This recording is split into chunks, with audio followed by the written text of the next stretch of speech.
Eisenhower for President headquarters in Washington, D.C., the movement gains impetus as Senator Lodge of Massachusetts announces that Ike's in the New Hampshire primaries. He tells of past political discussions. During these discussions, he said specifically that his voting record was that of a Republican.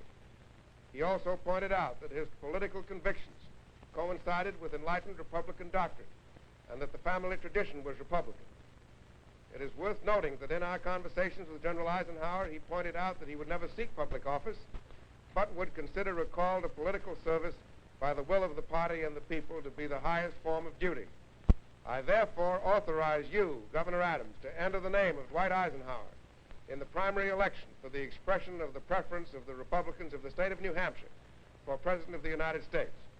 At the General's headquarters outside Paris, he confirms Lodge's statement and says he'll accept a clear-cut call. But right now, his first concern is his present job, building Europe's defenses. It is on this task that he now reports. In this common effort, many advances have been made during the past year. Morale is definitely sturdier among civilians and armed services. In numbers, efficiency, and in spirit, the soldiers, sailors, and airmen of our Allied force have been strengthened. With the news of Eisenhower's willingness to run, the Washington office from which the drive is directed grows busier as Eisenhower is definitely in the presidential race.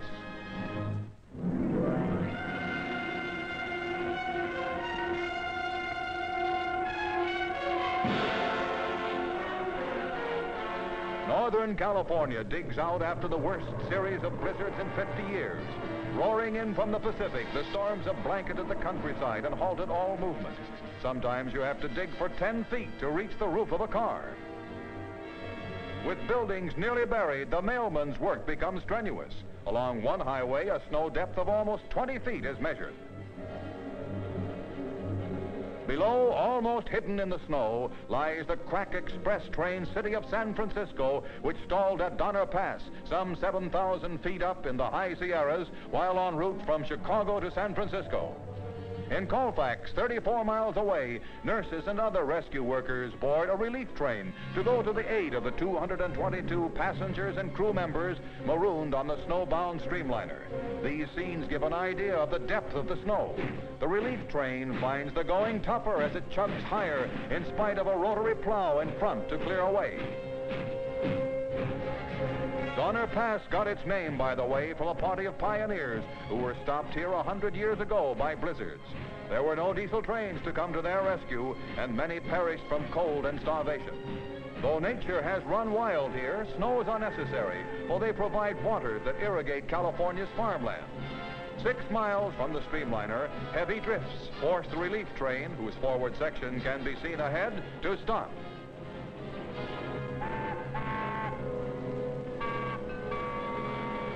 Provisions for the beleaguered passengers are loaded on Army Weasels, which, because of their caterpillar tread, can get across the snow to the stalled city of San Francisco. The Weasel is an amphibious vehicle developed during the war and since found to have a variety of peacetime uses. Here is the city of San Francisco, hopelessly blocked by snowdrifts, its sides festooned with icicles. It's been here 3 days with the passengers aboard. A news magazine cameraman is the first newsreel man there. For the last 2 days, the passengers have gone without heat. 60 were overcome by gas fumes and are taken off on sled stretchers, but none suffered serious injuries, and they report that spirits were cheerful on the snowbound train. Then the monumental task of digging out the streamliner begins. Passengers are on their way home, but for 2 more days, the train lies embedded in its prison of snow. Now she moves. She's on her way. Man has won this particular skirmish in the unending battle with the forces of nature.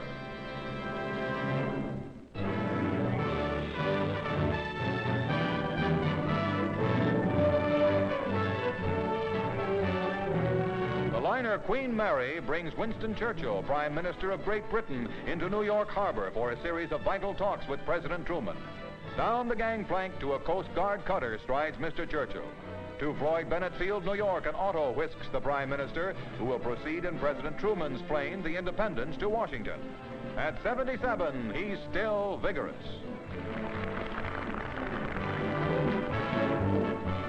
capital, the reception includes full military honors.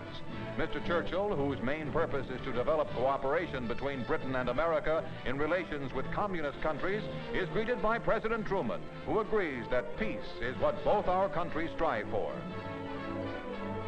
The presidential yacht Williamsburg is the scene of some of the conferences.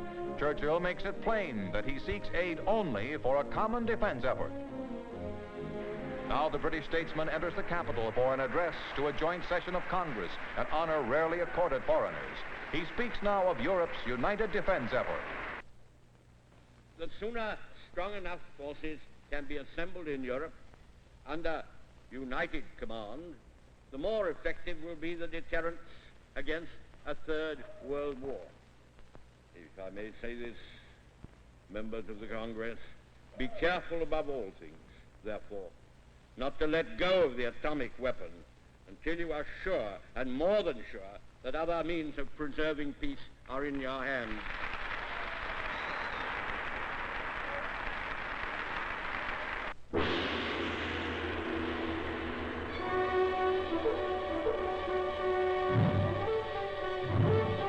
At Frenchman's Plant, Nevada, the atomic weapon of which Churchill spoke is tested as a tactical weapon of war.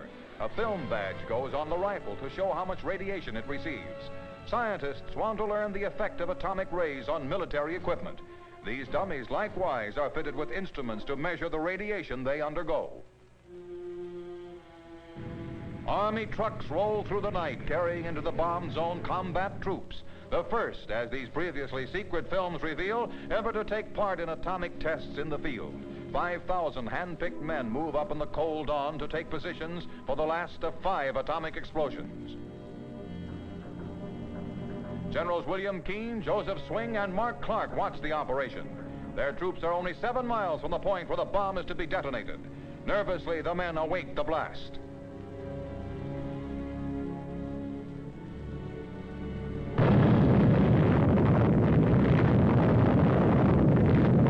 The tremendous detonation, felt 260 miles away, shakes the earth under the soldiers, and the blast fills the air with flying dust. The test is a terrifying experience, but it shows that the atom bomb can be used in support of troops. Above them, to a height of 6 miles, rises the atomic cloud. The test is successful.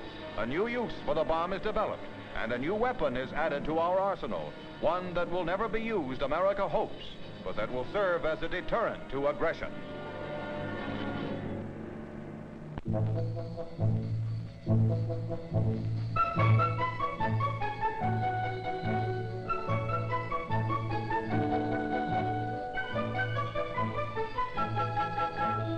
Vegetables are the raw materials for Signor Luigi Livraghi's art. Signor Livraghi of Milan, Italy, uses potatoes, cabbage, eggplant, peppers, and celery to create odd and decorative sculpture. His deft fingers are at work now on a bird, which seems almost to come to life before your eyes.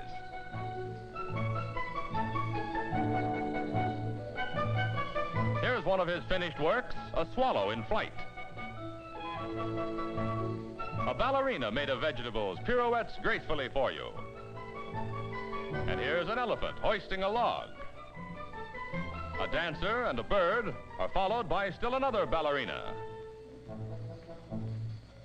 Next is a rooster whose every feather is made of vegetables. 2 racehorses with their jockeys parade to the post. And here, Livraghi presents a whole aviary of birds.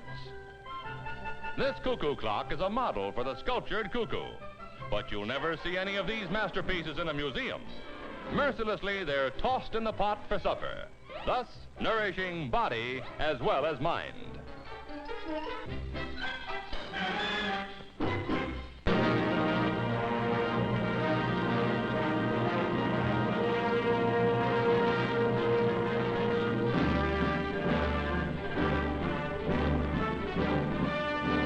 At China Lake, California, the Navy demonstrates a new and complex device for observing and recording the flight of guided missiles. Film is threaded into the mobile motion picture camera. The camera performs 2 functions. It is telescopic, bringing the missile photographed closer to the eye, and it slows down the missile's meteor-like flight. In the telescope tube of the camera, an officer sees his reflection on the parabolic mirror. The camera is called Little Bright Eyes because of these huge binoculars through which the operator follows the target. The camera is mounted on a mobile anti-aircraft gun turret. The operator, who must have high technical skill, takes his seat. Through the binoculars, he will follow the missile's flight, while his hands control the camera's movement. It can effectively film a missile at distances of from 1 to 20 miles. Now the target is spotted. It's a plane, a tiny speck off there, rather than a guided missile for security reasons. The operator follows it with his binoculars, and the camera's parabolic mirror swings round too. Here's the film from the Navy camera.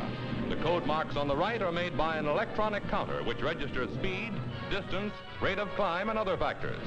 The camera, exposing film 5 times as rapidly as our conventional camera, reduces the plane's flight to 1/5 its speed. The telescope magnifies the plane 3 miles away 22 times. A Navy invention advances development of our new weapons.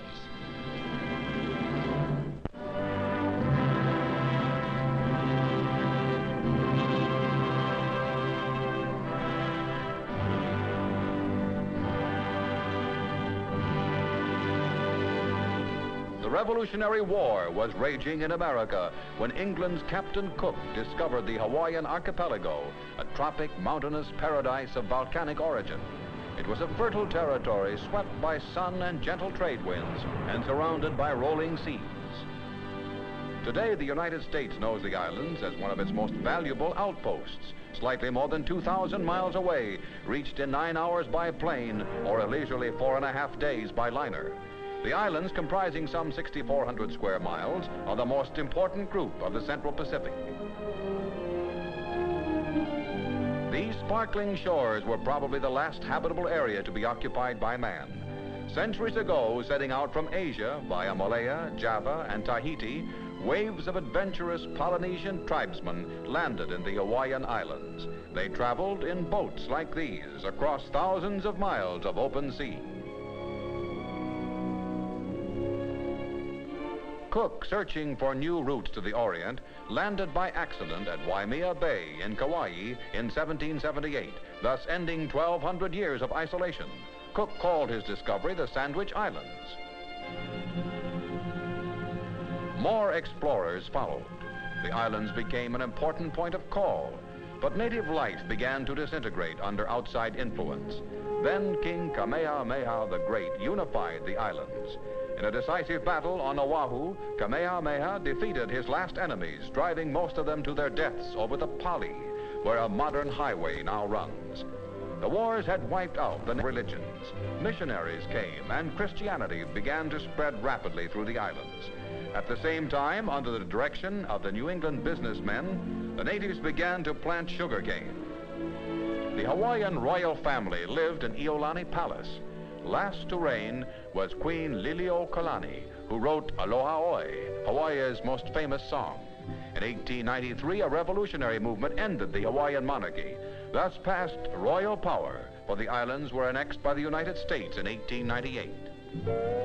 American influence is shown in the first houses built by missionaries, reminiscent of New England architecture. The missionaries also established the first print shop, where the Bible was printed in the native language. Today, the sugar industry, started by early settlers, forms the island's major source of income. Some 28 plantations, like this one on Kauai, produce 8 million tons of sugar cane a year. Pineapple is the second biggest industry. Once an exotic local fruit, it is now an important item on the American menu. Tourists form the third biggest business. Each year, some 50,000 visitors land in the islands, where they receive a friendly welcome. The even temperature of the Hawaiian Islands, cooled by currents from faraway Arctic seas, averages about 75 degrees, and riding a surfboard is as easy in January as in June.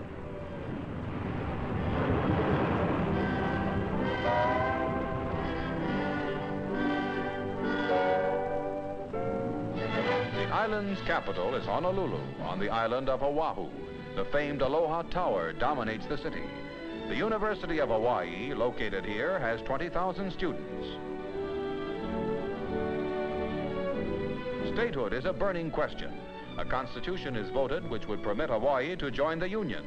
And in some places, what may be our future 49th state looks like Texas or Montana. These cattle are grazing in the real Far West. Other parts of the islands betray their volcanic origin. A lighted match turns into steam vapors escaping from vents running deep into the Earth's boiling center. You can hardly go out of sight of a volcano in the islands. While most of them are inactive, Mauna Loa on the island of Hawaii is very much alive. Mauna Loa, in fact, is the biggest and most active volcano in the world.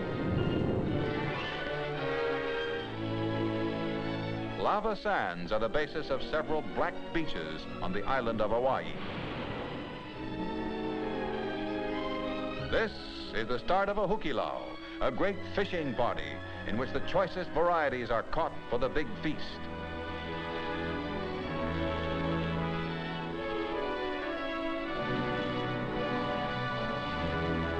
It's a celebration in which everyone joins, and even the keikis, the children, can hula in the time-honored manner.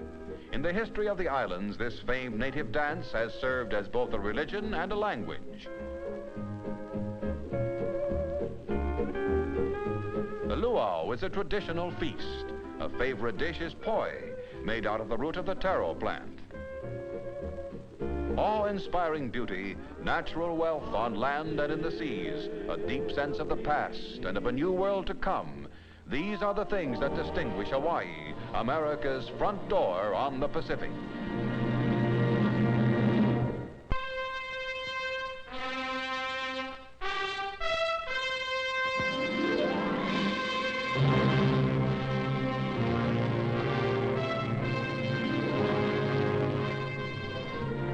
For 7 days, the storm-crippled Flying Enterprise is towed towards port by the British tug Turmoil, whose mate, Kenneth Dancy, has joined Captain Henrik Kurt Carlson aboard the listing ship.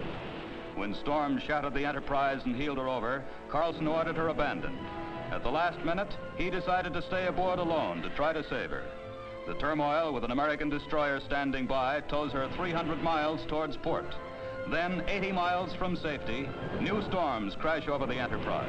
The 5-inch tow cable snaps. An engineer on the Turmoil said later he wept when it happened. The gale goes on. Men aboard the destroyer try to send food to Carlson, who's been living on pound cake and warming his hands over a candle. Each attempt to tie on a new tow line ends in failure. The gale gets worse.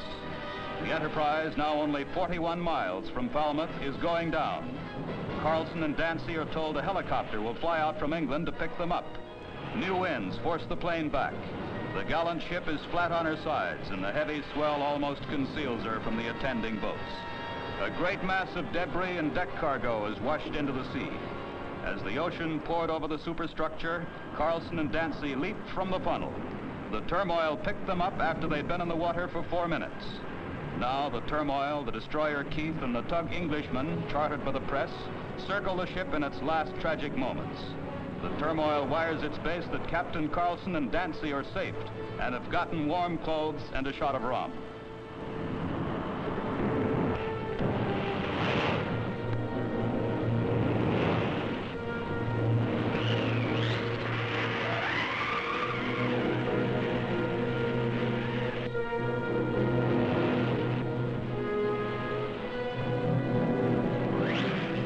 Half an hour later, the Enterprise is 90% underwater.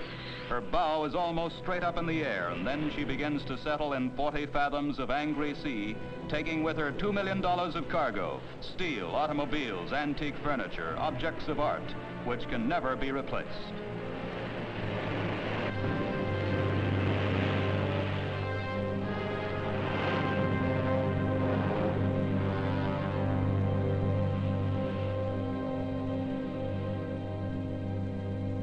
Ironically, the sea turns calm.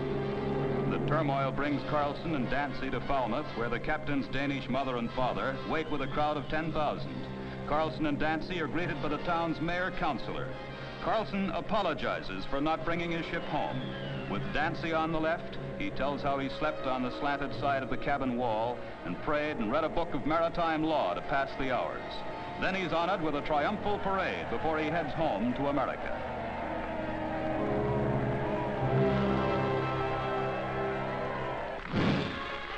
Landing at New York's Idlewild Airport, Carlson is greeted by his wife and daughters. A few weeks ago, he was just another sea captain. Today, thanks to his heroic effort to save his ship, he's an international hero. And New York City gives him a hero's welcome. A storm of paper, the mildest storm Carlson's faced, showers upon him on the ride up Lower Broadway as the city opens its heart. But the most touching welcome of all is that bestowed by Woodbridge, New Jersey, his hometown, which gives a neighborly parade to the 37-year-old Danish-born sea dog. The high school majorettes have never strutted so well before, and Carlson says the reception amazes him as he speaks at the municipal building. Really, I'm speechless. My boss sent me out a few months ago with a beautiful ship, and I come back without it. And yet, you all seem to be very, very happy and cheer me, and really, I'm amazed. I do not know what to say. I don't understand it all, but the warmth I felt here today in this township from all of you has more than 1,000-fold compensated for my little inconvenience out in the Atlantic the last 3 weeks.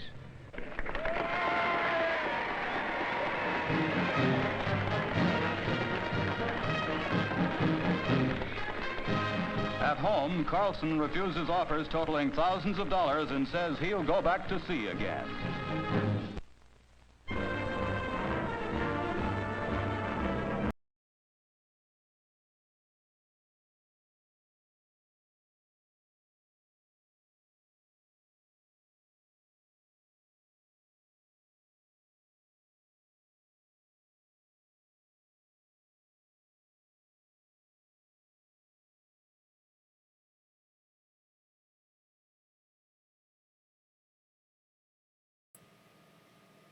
Sorry about that. That just kind of ended.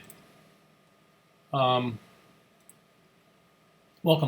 I'm Skip Alzheimer. Welcome to the AV Geeks lunchtime streaming show. That was a big newsreel called World in a Camera. And I think this was created for distribution to theaters, but it was also distributed to schools and sponsored by different rural or regional businesses, local businesses. Hearst also did that with some of their stuff. They had a similar type of thing. But this one just had all sorts of great stuff. Some atomic test footage, some shipwreck footage, some vegetable sculptures. That was really quite something. Thanks for tuning in, and thank you, Calvin, for donating some coffee and saying something nice. You can support AV Geeks by giving us coffee, because that's what we like. Coffee makes the world go round. All right. Speaking of a look back, this next film is called, it's 50 Years, and it's part of the Aeronautics Space Report that NASA would release every year or quarterly or periodically, depending on what they had going on. This is their way to kind of say, like, to the public, hey, look, this is what we're doing. Give us money, fund us, so we can continue doing this stuff. So here we go, 50 years, the 50th year.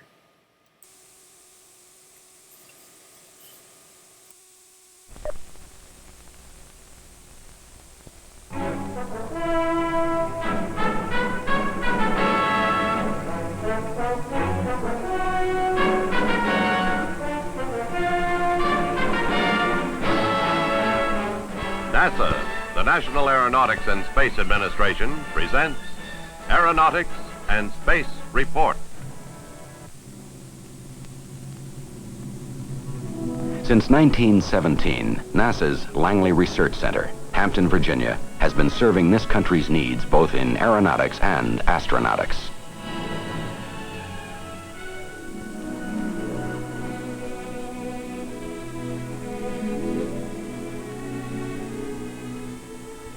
Recalling some of the early history, senior historian and curator for the Smithsonian's National Air and Space Museum, Mr. Paul Garber. Welcome to the Smithsonian Institution National Air and Space Museum. The third head of this institution was Samuel Pierpont Langley, for whom the laboratory at Hampton, Virginia, was named, and his successor, Charles Doolittle Walcott, as early as 1912 realized that we should have here in America a laboratory where scientific investigations could be made of the basic facts of aeronautics so that our aircraft could be developed further. This is probably the most famous award in the history of flight. It was donated in 1912 by Robert J. Collier, who was then head of the Aero Club of America. It is awarded annually for the greatest accomplishment in aeronautics or astronautics, the value of which has been proven by a previous year of practical use.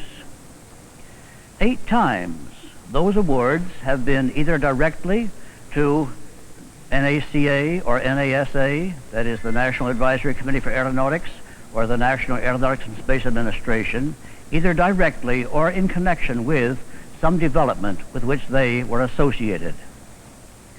The award for 1929 was the first one to NACA, and that was for the engine cowling on the front of an airplane or on the engines of an airplane.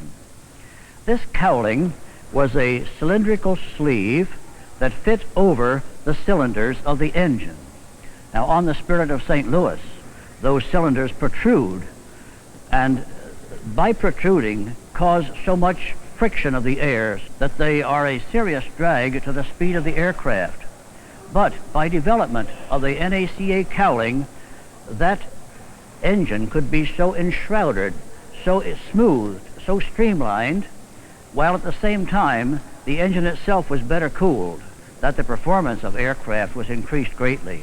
In fact, the application of that cowling to such aircraft as the Lockheed Air Express and to the Winnie Mae increased the speed appreciably.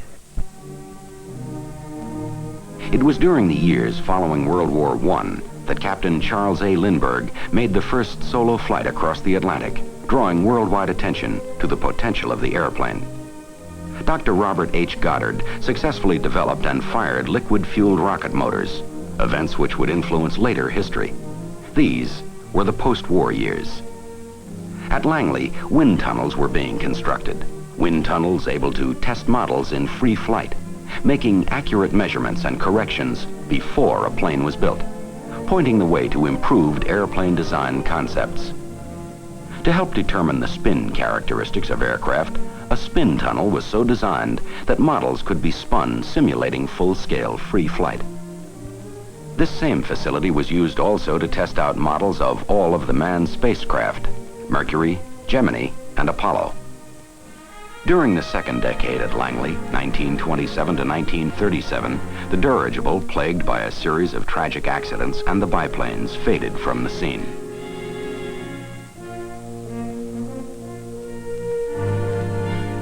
In their place, the all-metal single-wing craft, predecessors of our commercial airlines, planes with 2 rather than 3 air-cooled engines and retractable landing gear. The NACA was asked to determine the conditions which caused ice formation on aircraft and develop means of preventing it. These studies grew into a major effort that did in fact find a solution with the 1946 awarding of the Collier Trophy for the pioneering research. To serve the needs of the seaplane and amphibious airplane designers, the first of Langley's hydrodynamic test tanks were made ready for operation.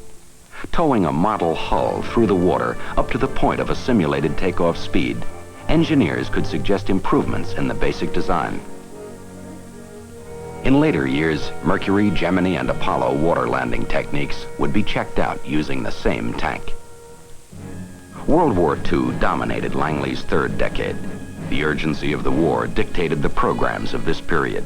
Programs aimed many times at curing the immediate ills of already flying combat aircraft. Typical of these were the ditching studies. Here, a highly instrumented B-24 was crash-landed in the James River. Research aimed at giving over-the-water combat crews a better chance of survival should they be forced down. Other work during the wartime period included studies of airplane stalling characteristics, aircraft loads in maneuvering flight, and problems associated with diving and braking. Near the end of the war, Langley scientists were working on the idea of wing sweepback, an idea for attaining higher flight speeds. One method of experimentation was with rocket-propelled models. These early studies can be seen in present flying airplanes. High speed presented some problems of ejecting from an airplane. This test pilot was subjected to wind tunnel blasts at speeds up to 400 miles per hour to check human tolerance. October 1947, Captain Charles E. Yeager, piloting the Bell X-1, flew through the speed of sound for the first time and pioneered the way to supersonic flight. Speeds made possible by the long research effort that had begun early in the war at Langley. The next decade, 1948 to 1957, research continued on the X series of aircraft. These included the X-3, X-5, and the most significant airplane design, the X-15 hypersonic research aircraft, shown here being proved out in a Langley wind tunnel. Today, the X-15 travels at speeds in excess of 4,000 miles per hour and is returning information about high-speed, high-altitude flight as it maneuvers close to the fringes of space. Research and flight tests of helicopters continued to take place to help determine future designs. A landing loads track began operation during this period. With it, aircraft landing gear could be subjected to the same type of load stress encountered during landing. Later tests identified the problem of aircraft and automobile hydroplaning as a result of water-drenched pavements, a condition that can cause loss of control. Speaking about his years in aviation, General James H. Doolittle, former chairman of the National Advisory Committee for Aeronautics. This is my 50th year in aviation. I started in 1917. In those days, the airplane was very simple. There was a stick and wire contraption covered with cloth, and if somebody had drawn a picture of a modern-day airplane, we would have thought him slightly mad. Perhaps the best way to explain what's happened in aviation is to say that in those days, there was a fixed landing gear, simple engine, simple airframe. Since then came flaps, slots, retractable landing gears, jet engine, air conditioning, pressurization, and all of the multiple, manifold, communicational and navigational equipment, all the military equipment that's gone in, and the airplane from a very simple thing has become very complex. The most modern airplanes today cost something over $5 million, or 1,000 times more than they cost in 1917. This gives some indication of the increased complexity of aviation and, of course, the improved performance and utility of aircraft today. But part of that, of course, is due to a reduction in the purchasing power of the dollar, but most of it is due to the things that have been put in the aircraft. Now, if we look at this airplane over here, we see a subsonic airplane flying at around 600 miles an hour, crossing the continent in about 5 hours. I see in the future the supersonic airplane that will cross the continent in something over an hour. And prior to that, there's the very large airplane, the Boeing 747, the Lockheed C-5A, which will greatly reduce the cost of air travel and tremendously increase the amount of air travel. It will have a profound effect on air cargo and the amount of air cargo that's carried. There will also be the VTOL and STOL aircraft that will make it more convenient to fly and will save time over short distances. All of these things are coming.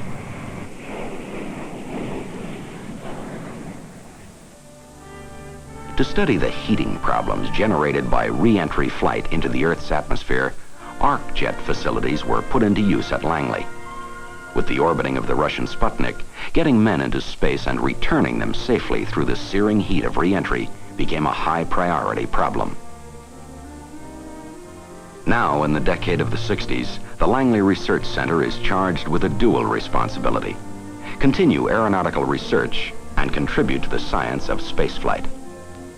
A space task group originally formed at Langley went on to become the Manned Spacecraft Center. By the end of the Mercury program, there was no doubt that man could live and work in space. At the White House, President Kennedy awarded the Collier Trophy to the first 7 astronauts. And I'm particularly glad that the decision has been made to award the trophy this year to them.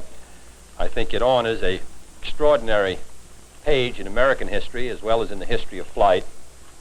And I hope that this award, which in a sense closes out this particular phase of the space program, will be a stimulus to them and to other astronauts who will carry our flag to the moon and perhaps even someday beyond. So it's a great pleasure I present to them this celebrated award. Over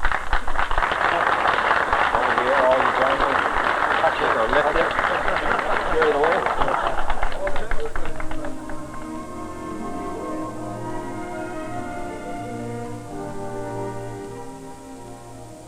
Here are some of Langley's other projects. Echo, an automatically inflating satellite, grew out of a Langley concept and was developed there.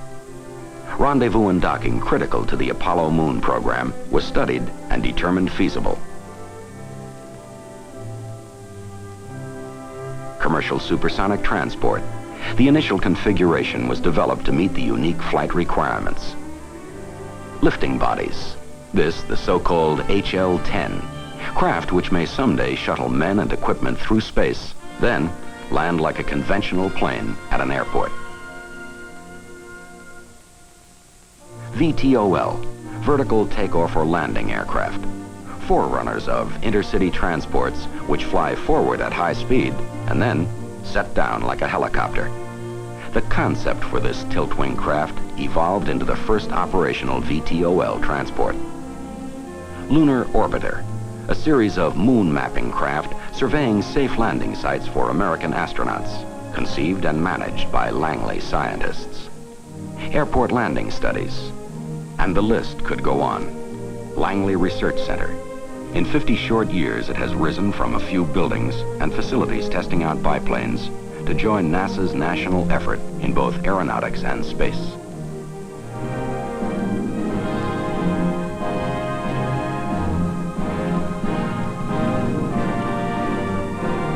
But it's really 50 years of people. People make the machines and design the test facilities and plan the missions.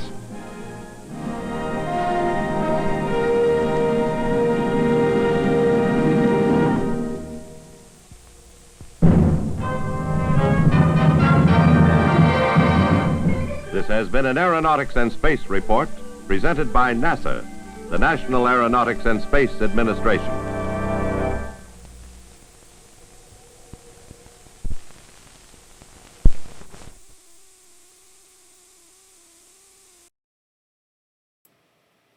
Thanks everybody for their concern about my scratchy voice. Sinus issues. It kind of happens when there's a bunch of air conditioning, and that's okay. So that last film was great. Looking at the history of NASA for 50 years, 1967. A couple of stories there. One, I saw John Glenn in a ticker tape parade in New York City in 1998 after his shuttle mission. And I'd never been to a ticker tape parade before, and it was really quite something. People warned me, like, yeah, you'll see all the paper fall, and then you'll start seeing all these little fires. because people are not extinguishing their cigarettes. And sure enough, that's what I saw. The second part of this is that in a parallel world, I would have been digitizing a bunch of the NASA film and video. As it stands, I digitized probably 600 films and video of their educational programs. But I did go to Langley, NASA, and did look at their collection and was getting ready to set up to start scanning a bunch of their stuff, because they have a wide variety. They have the history of aviation there. It's well beyond the space program stuff. Also, supposedly there's a bar hidden on the space somewhere in the facility. I never got to see it, but I was very eager to do this project. I was going to spend 5 years of my life going from space center to space center doing this, but the funding fell apart at the last moment, and so alas. Let's see. Here's a film about making yourself understood. Enjoy.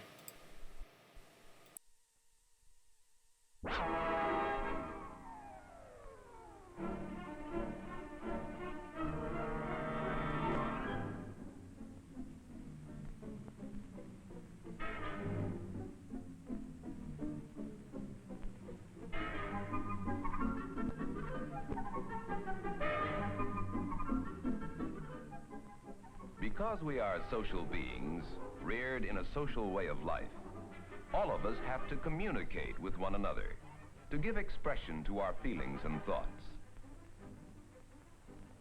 Obviously, get the other fellow to think, or feel, or do something. Listen. Fire! Fire! Everybody out! I love you, Joan. You won't find a more attractive hat in town. Fie, my lord, fie! A soldier and a feared? And that's the news of the world today. Now for the local news. Whatever its purpose, every communication is an activity in which people arrive at common understandings. Consider, for example, the way in which this policeman communicates. When he gives this signal, he gets this response from the driver. The driver responds to the idea of stopping, to his recollection of what might happen if he didn't stop, and to the policeman himself as a symbol of authority. Of course, the same ideas could be evoked by a mechanical signal, or they could be evoked by a word. Language, written and spoken, is our principal tool of communication. Words, sentences, and statements form symbols which we can use to convey almost all meanings. But to use language effectively, we have to make other people understand what we are saying, as well as understand ourselves what they are saying.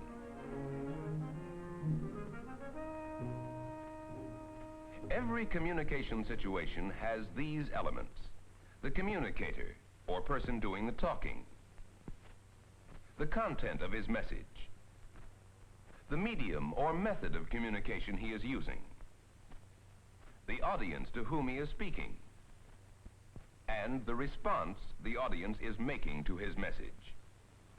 Each of these elements is important for effective communication. In any situation, we may ask, who is saying what to whom with what effect? In other words, who is talking? What is he saying? What medium is he using? To whom is he speaking? And what response is he getting? Knowing the answers to these questions helps us to act more effectively in any situation, either as the communicator or as the audience. First, let's consider what happens when someone else is doing the talking. Other people are constantly bombarding us with communications. Who are these communicators, and what are their purposes in speaking to us? Knowing this helps us to respond more intelligently to what they are saying. For example, Mrs. Clark, like most of us, considers who is talking and what her purpose is in a situation like this. Oh, I don't know. These new styles. But it's such a nice style on you.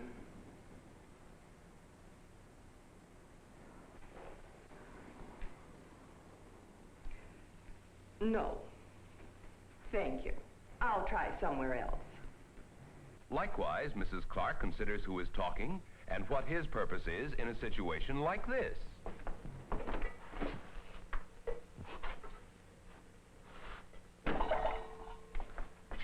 Say, Mom, are you and Dad going out tonight? Why, George? Does it matter whether we're going out? Oh, I don't know. I just thought maybe you weren't. They've got some awful good TV programs on tonight, you know. But you're going to the dance tonight, aren't you? Yes, but... And I suppose you want the car again. Well, young man, you'll have to take that up with your father. Oh, Mom.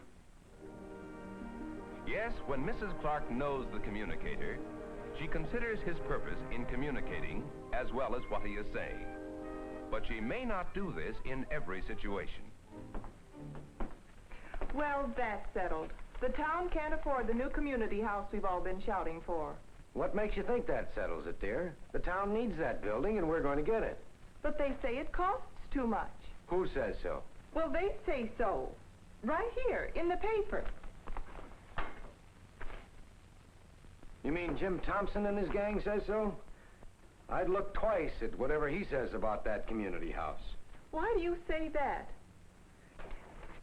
If it's in the paper, it must be right. In this situation, Mrs. Clark has not asked who is talking. But Mr. Clark tries to consider the source of most statements. He happens to know that this statement comes from a group of people who always oppose community projects that might add to taxes.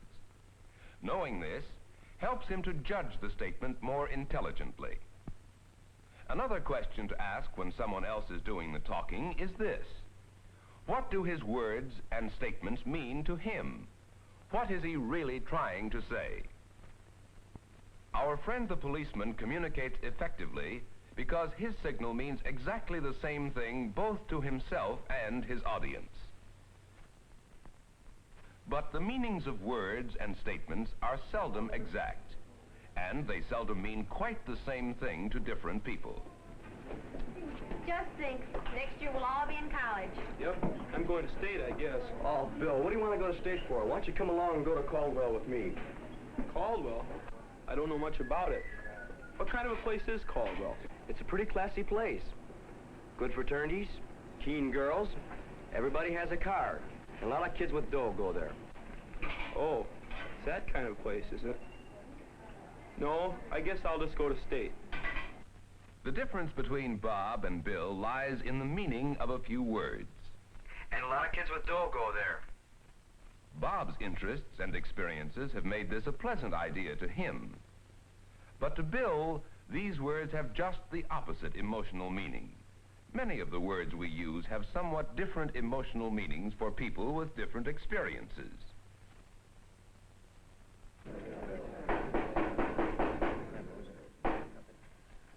I am honored today to present to you the next mayor of our city. He is a friend of labor, a friend of business, a friend of every group and interest in our community. Mr. John P. Garrison. Mr. Cox gives an emotional response to one of the speaker's statements. He is a friend of labor. These words suggest to him certain uncomfortable experiences he has had with some of his employees. The words also have an emotional meaning for Mr. Garvey, another businessman.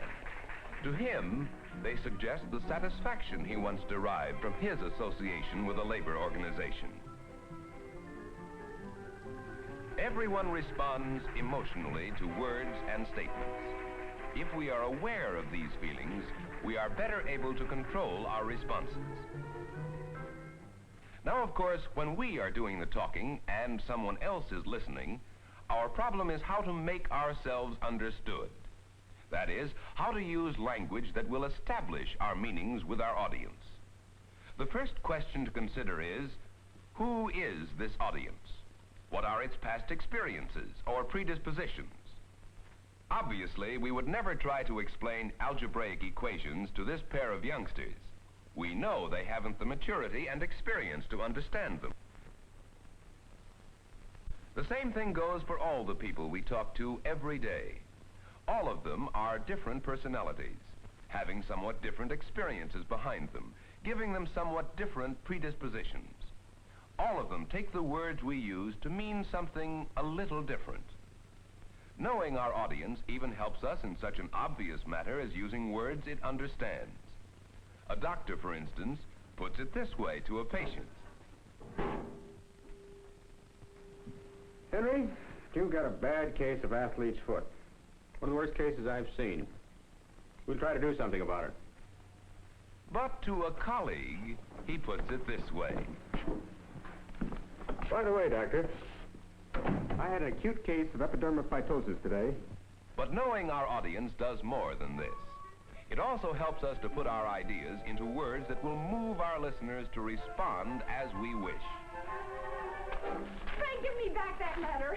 Mother, make him stop it. Helen's got a letter. Oh. Helen's got a letter. Now, Frank, stop that. Give Helen back her letter.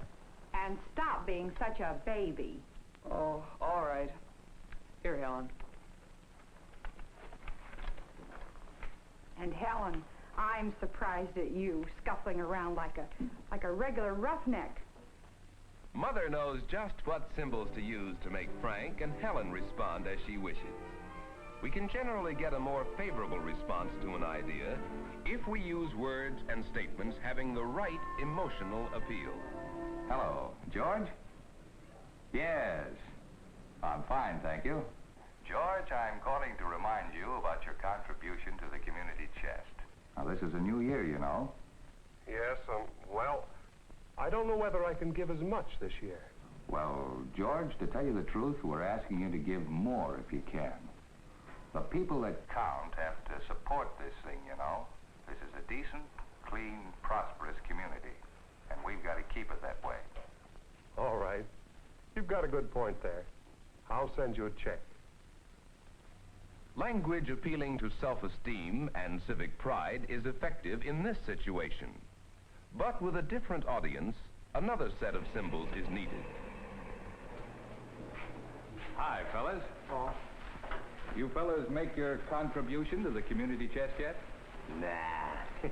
You don't think you can get any dough off of us, do you? We're just working for coffee and donuts around here. Well, but you're working, aren't you? What about people too sick to work? People out of luck. They need help, don't they?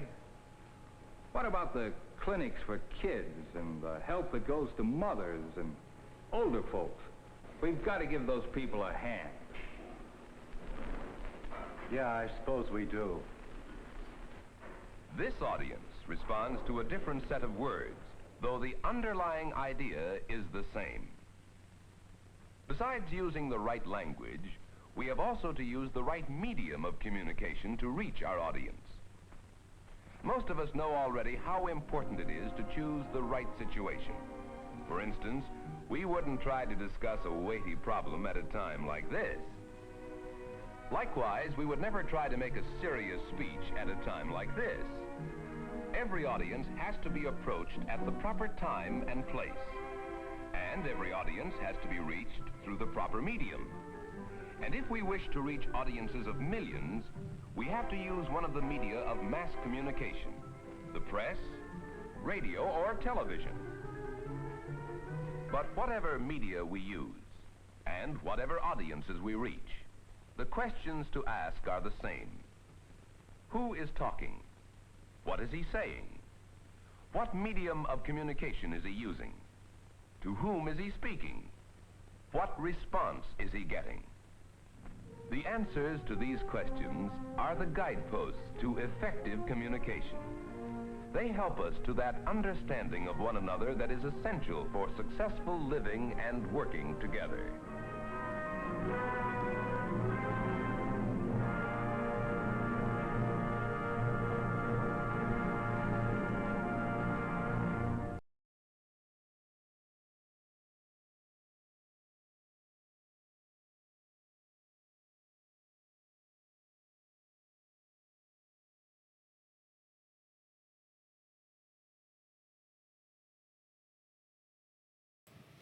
So, community chest. That's a Monopoly term. But in looking at a lot of films from this time period, community chests were local and regional funds that were set up to help with social organizations like the Red Cross, Boy Scouts, Girl Scouts, whatever. Disaster funds, medical funds, supporting orphanages, things like that. And a lot of the community chests actually kind of evolved into United Ways over the years, although I'm sure they still exist in some regard. I think there's also the Red Feather organization was another type of community chest. There were several, but this is something that local communities would put money towards a fund, and that fund would help other people in the community, disadvantaged folks, disadvantaged either for whatever reason. Anyways. I love that film. That's a great film. It's kind of timeless. So this next film is kind of weird. It's called Follow the Leader, and it's about air travel, kinda. And I should also mention that we, during the NASA film, that was supposedly, according to my notes, our 700th film that we have shown since mid-March. Now, there's a lot of stuff that hasn't been counted and some stuff that's been counted twice, but I'm just going to go with it. I'm just going to say 700 films. So congratulations, everybody. 700 films. That's pretty amazing. And we'll just keep going. Just keep going until I just give out. All right, so I said this next film is Follow the Leader. It's very odd, so enjoy it.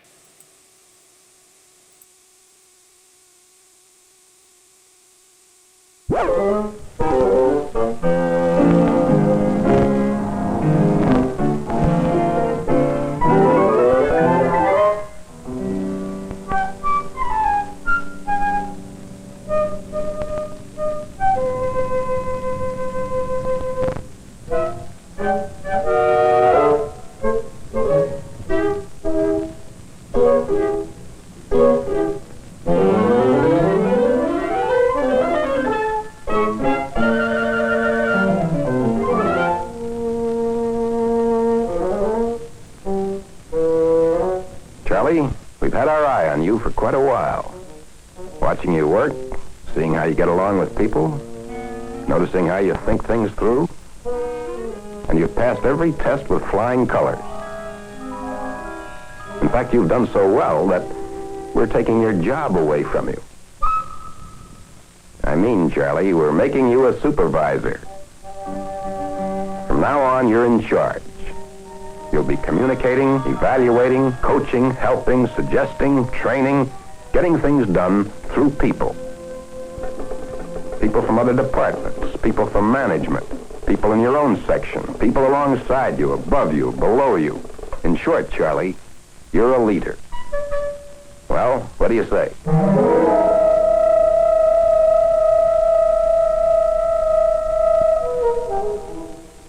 A leader, Charlie. A leader. A leader. A leader. Trying to figure out what kind of a leader to be, huh, Charlie? Wondering how to get people to follow you. Maybe you ought to be happy-go-lucky. Good time, Charlie. That'll make them like you. That Charlie, what a sense of humor. Never hear an unpleasant word from Charlie. Good old Charlie. Or maybe you ought to be well-informed. Charlie the wise. That'll win their respect. Ask Charlie. He knows all the answers. That Charlie's a good thinker. You can always depend on Charlie. Or maybe you ought to be tough, decisive. Charlie the Great. Get him to obey you with no questions asked. Charlie's strict as they come, but he's fair. When Charlie says do it, he means do it. Charlie knows how to keep people in line. Or maybe, Charlie, you shouldn't be thinking about who you're going to be. Maybe you should be thinking about where you're going to go, your purpose, your objectives. That's the first thing a good leader needs, Charlie. A good, strong sense of direction. Without it, he can't lead anybody anywhere, except into confusion.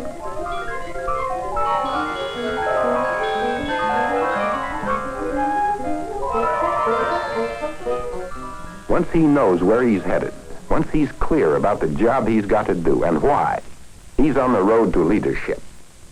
He drives for production, getting the job done.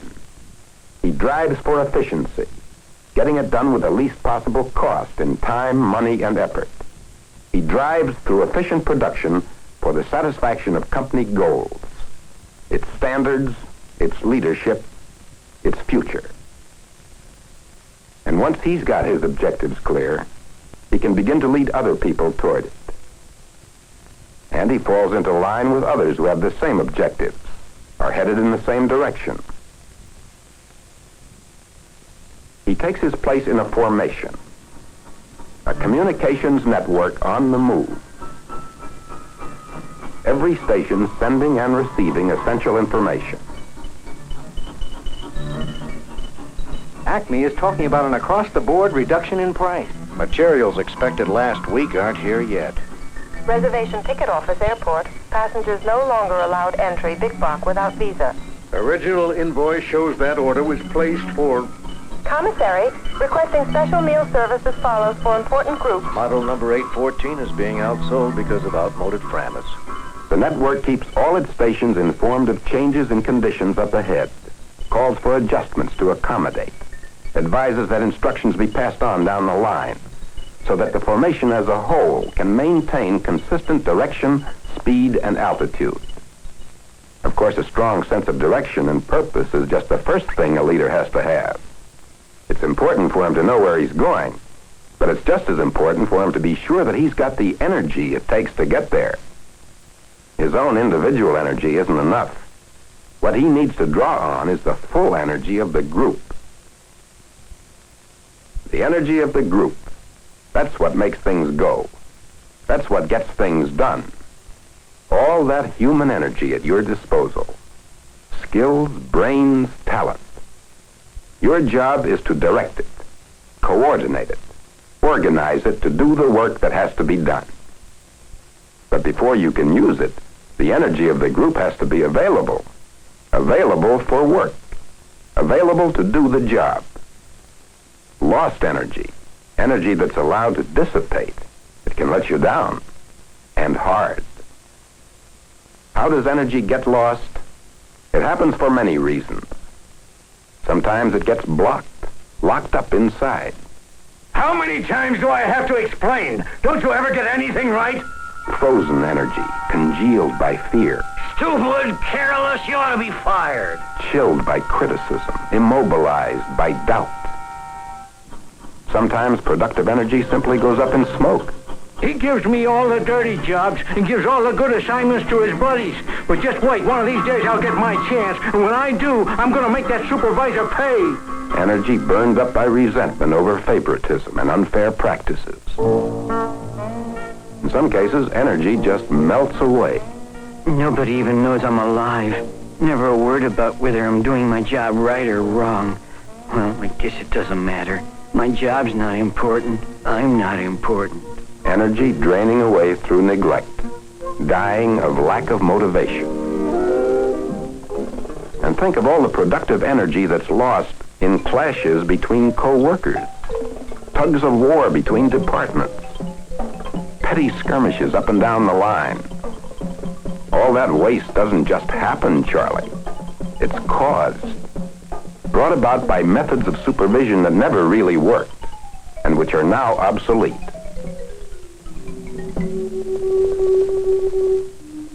This species was known as the empire builder. If I can make my job seem mysterious and complicated, arrange things so nobody can understand them, I'll be indispensable. His method was to hold back essential information from his employees. But as it worked out, he held himself back.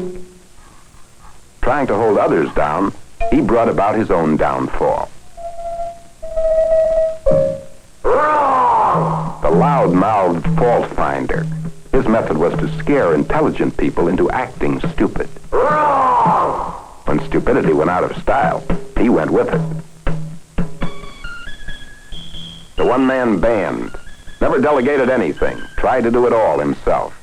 You'll have it first thing in the morning. I'm doing it myself. No, I'll take care of it myself. I'll write it, read it, answer it, correct it. He died of organizational complexity, strangled by incoming calls. The credit grabber was just the opposite. Never did a thing, just claimed all the credit when things went right. When they went wrong, he generously shared the blame.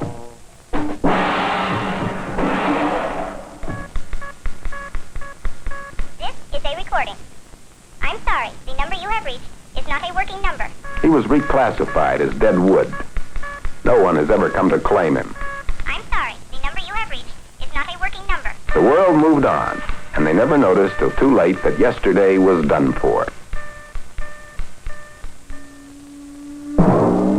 You're a new kind of leader, Charlie. Brought into being by new conditions, new growth, new speed, new competition, new ways of doing things. Conditions that demand new kinds of knowledge, new flexibility, new skill in dealing with human beings. Well, what basic equipment will you need? First, a comprehensive knowledge of your product, accurate and up to date. Second, a steady eye on your objectives, production, efficiency, company standards. And third, the understanding that these can only be achieved by making the best use of all the energies at your disposal. By maintaining discipline in a positive, constructive way.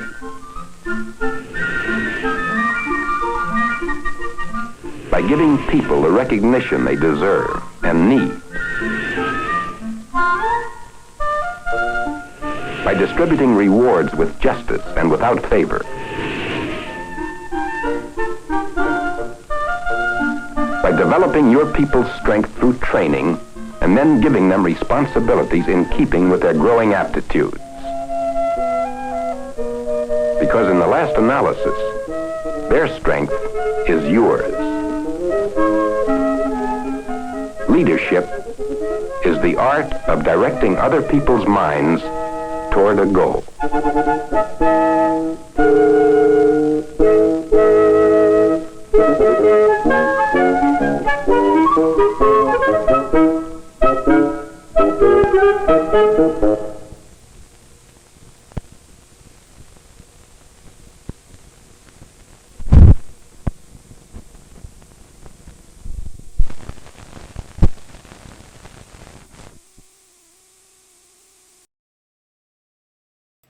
That had nothing to do with air travel. There were two films that I transferred around the same time, and one of them is like a travel log, and then there's this one, and this one, of course, has the Pan Am thing in the beginning. Yeah, I kind of looked at my normal places, databases that I look at online. One of them is WorldCat, and this has no mention of this film, but eventually, I did a search for, let's see if I can bring it up. I did a search for the title 16 millimeter Pan Am, and it brought this up. As you can see, this was a guide that was sent for management people. It was like, here are some films that might help you explain management issues. And so you can see that it sold for $171. Which is weird. Why 171?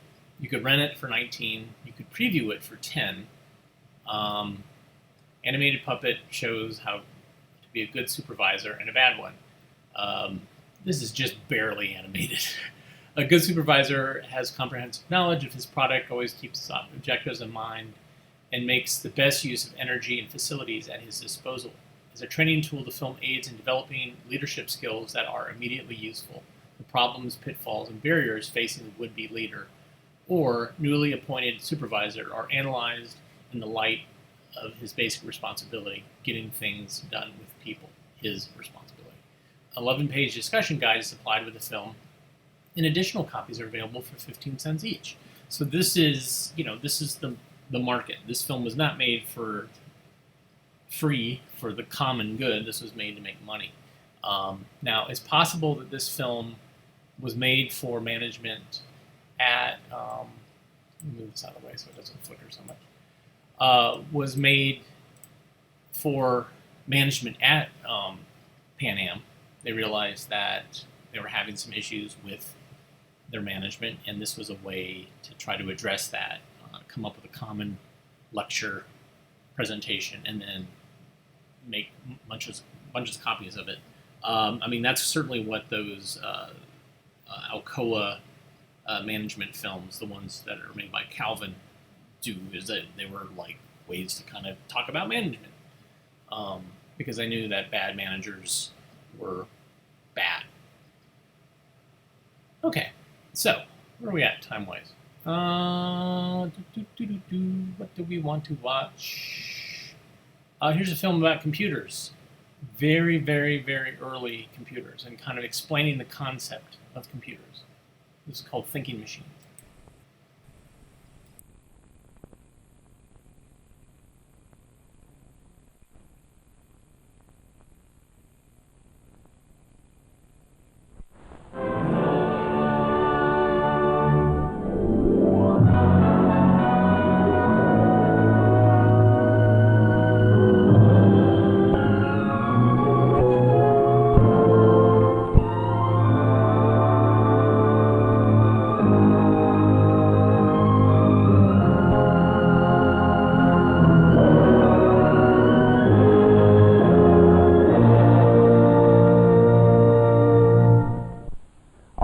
Are being rapidly changed by the development of large computing machines. Used in business, industry, defense, to automate factories, and to perform scientific calculations. They can do arithmetic and straightforward mathematical computations with incredible speed. As a consequence, they can carry out calculations much too complex for a human being. They can do simple logic, and when given facts, can make elementary decisions. In this respect, they can already be said to replace the human brain. The question that arises is, how far can this process go? To what extent can the human brain be replaced by a collection of vacuum tubes and transistors? Man's progress is largely a consequence of his wonderful, restless, imaginative brain, his ability to think intelligently in coping with the problems of his environment. The question is, what is the nature of the thought process? What is it that enters into what we mean by thinking, by ideas, by imagination? If we can identify these processes, perhaps they can be built into machines. We haven't gotten very far yet, but in the short time that concentrated development on so-called thinking machines has been underway, enormous progress has been made. In this issue of Horizons of Science, we will see some of the researchers who are working on the problem using a variety of approaches of making machines duplicate the brain in the long run to make intelligent thinking machines. Mathematician Claude E. Shannon of the Massachusetts Institute of Technology designed this electronic maze not to prove any special point, but mostly for fun. It happens to show, however, one way in which a machine learns and acts on what it has learned. The movable walls of the maze can be arranged to make millions of different patterns through which the artificial mouse must travel to reach its goal, an artificial piece of cheese. To find its way through the pattern, the mouse proceeds as we would by trial and error. When it makes contact with the wall of the maze and discovers it cannot go straight ahead, it turns and keeps on turning till it has found its way again. It explores each step of the way with its copper whiskers.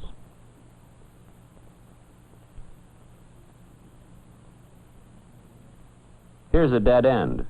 The only thing to do is go back again.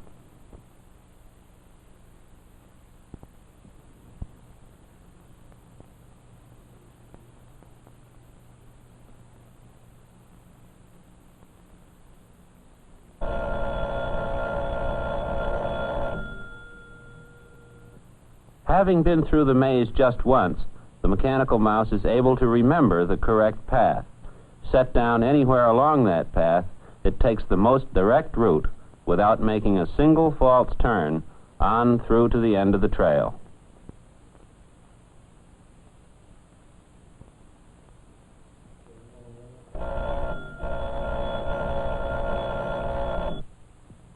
If Dr. Shannon puts the mouse down in a new part of the maze, one it has not traveled before, it again resorts to trial and error.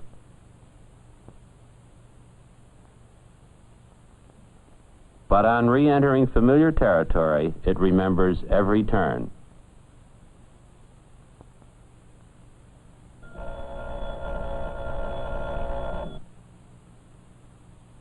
Now the maze is changed again, near its very end.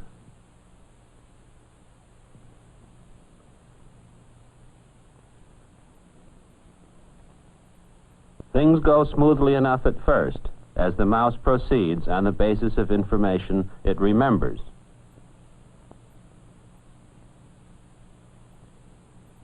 Now it's running into trouble.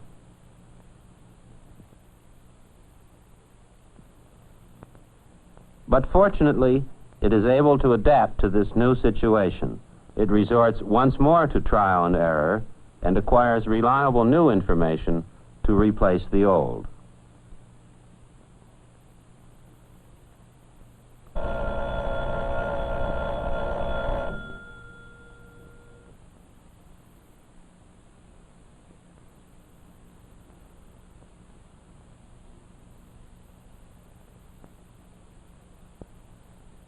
But sometimes there's a problem without a solution.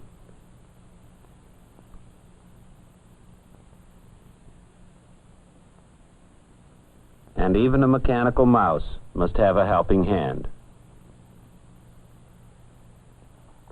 This agile, three-wheeled little mouse contains a small bar magnet, controlled from underneath the maze by an electromagnet that is mounted on a carriage driven by 2 electric motors. 100 relays and electrical circuits remember the directions for the mouse in much the same way that information is remembered in a dial telephone system. Dr. Shannon's mechanical mouse demonstrates that machines can learn by experience and can revise what they've learned when it no longer works. 2 important characteristics, at least, of intelligent behavior. What can we learn about thinking from a game of chess? One challenging approach has been made by mathematician Alex Bernstein, based on this ancient, intellectually demanding game with its complex moves and its endlessly varying patterns of play. If chess had been played at the rate of 1 million games a second since the beginning of recorded time, only a small fraction of all the possible games would yet have been played. No human being can play a perfect game of chess, and neither can any conceivable machine. To find out how good a game of chess a machine might play, Mr. Bernstein and his collaborators prepared a chess-playing program for the IBM 704, a digital computer that has performed 1 billion calculations in a single day in computing the orbit of an artificial satellite. The chess-playing program is given to the 704 on a reel of magnetic tape. On the chessboard itself, the moves are made by Mr. Bernstein for both players. As he makes a move, he communicates it to the machine. The machine prints out the position of all the pieces, its own and its opponent's, to correspond with the chessboard on every move.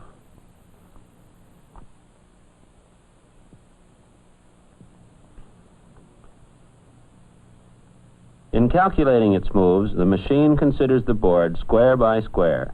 Is the square occupied? By whose man? Is it under attack? Can it be defended? Can it be occupied? All this has taken a long time by computer standards, 1/10 of a second. Now the computer proceeds to select its move. It has about 30 possible moves. After asking 8 preliminary questions about each of them, it selects 7 of the 30 for further analysis. It tests each of the 7 through 4 moves ahead considering its opponent's possible replies and its own possible counter-responses in each case. It examines 2,800 positions in 8 minutes. Now the machine prints out its move. It elects to take the opponent's knight with its own bishop.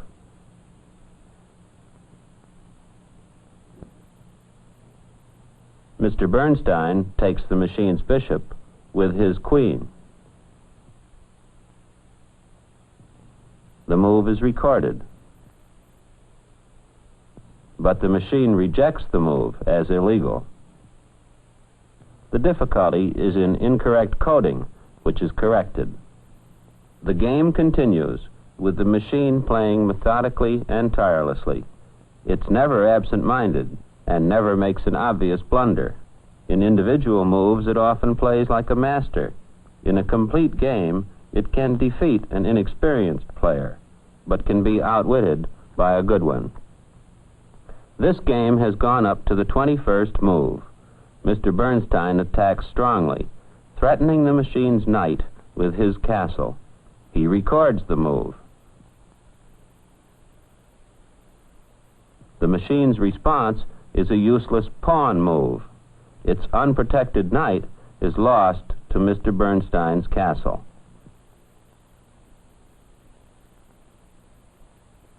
The machine recognizes its position as hopeless and resigns. After losing a game, the machine will still make the same moves again and lose in the same way. Someday, though not soon, Mr. Bernstein feels, a program may be designed that will enable the computer to profit by its own mistakes and improve its chess game on the basis of its experience against human opponents.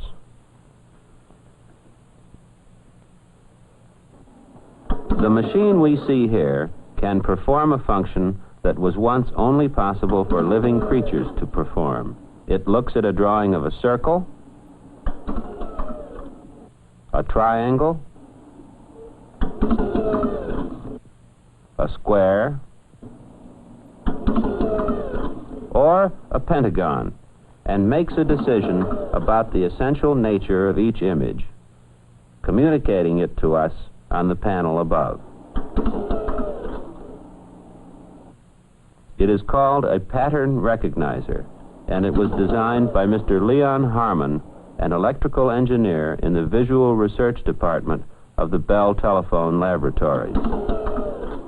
In scanning these figures, the pattern recognizer looks for and tries to extract the essential feature, in this case, three-sidedness.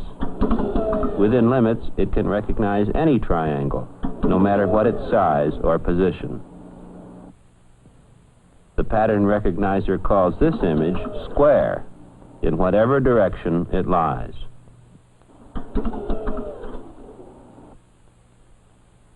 Whether it is large or small, the figure is still properly identified as a square.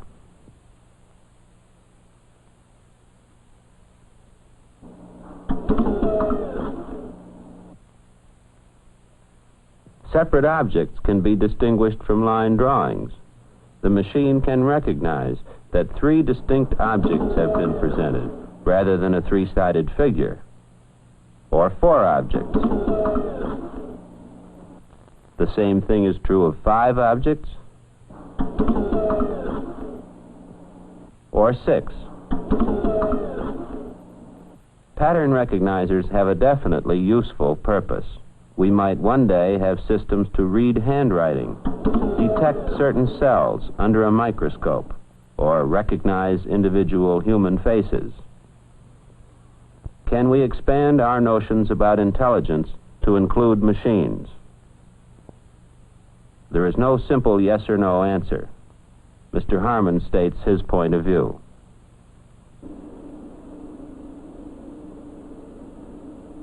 The behavior of some man-made machines is impressive. Computers and other devices recognize patterns, learn by trial and error, process speech and visual information in very useful ways, and play abstract games like chess. They perform elaborate computations, make decisions, store and handle vast amounts of information, simulate almost any other machine, even design other machines. But they can only do as they are told, executing complicated instructions carefully planned for them. They have no imagination. They cannot create or invent, and therefore they do not think in any real sense. Consequently, we can't call them brains. In structure, the differences between computers and brains are vast. The building blocks which make up the brain are extremely complex. This is a drawing of a single neuron. There can be thousands of individual connections to each one. The neuron is microscopically small. It is less than 1/1000th the length of a typical computer element, a transistor, which typically has only a few connections leading in and out. The difference in complexity between nature's building blocks and our electronic ones illustrates only part of the vast difference between brains and computers. Our most complex computers have something like 1 million elements in them, while the brain contains roughly 10 billion. That is, the human brain has 10,000 times as many working parts as the computer, and each one of them is many, many times more complicated. Actually, no one really understands the intricate mechanism of the brain. In order to study the brain, we can investigate it directly.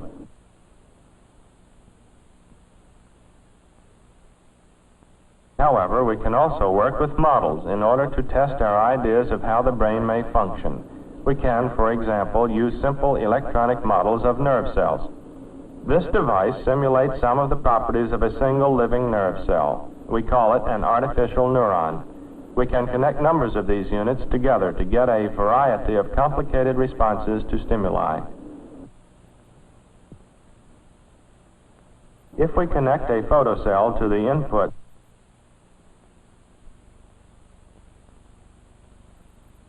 a series of pulses is generated somewhat like those that are found in the visual system and brain of living creatures.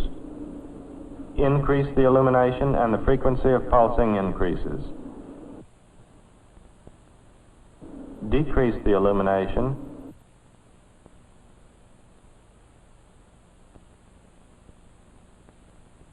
and the frequency of pulsing falls off. By carefully arranging and extending such simple models as this, it may be possible to gain more knowledge about how information is processed by living systems.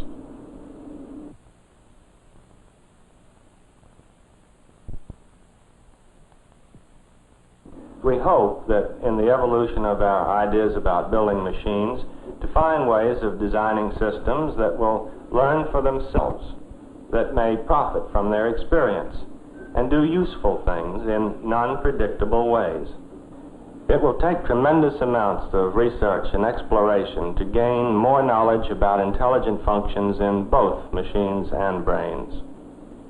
At some points, our findings from both areas may come together. Perhaps someday we will really be building intelligent machines. Also, a time may come when we will understand the complexities of the human brain. The roads to such understanding are long, but they are fascinating and tremendously challenging.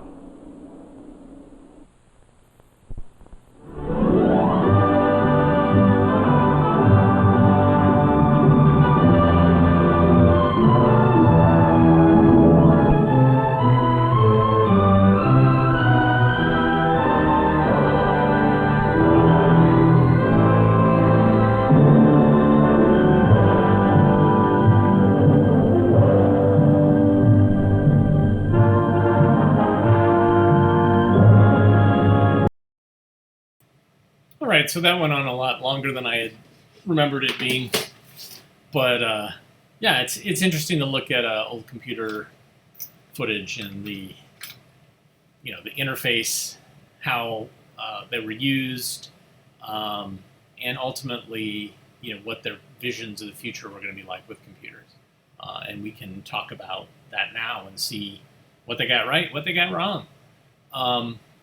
Thanks everybody for tuning in today and your comments, and for joining us on our 700th film screening, or film that we screened. Again, if you like what you saw, buy some coffee, or like and subscribe, or go to avgeeks.com and see what we got going on. Very much appreciate your time, your comments, and spending the time with you. I hope you have a good rest of the day.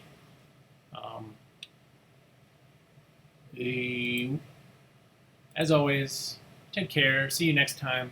Please rewind and love each other. And we'll see you soon.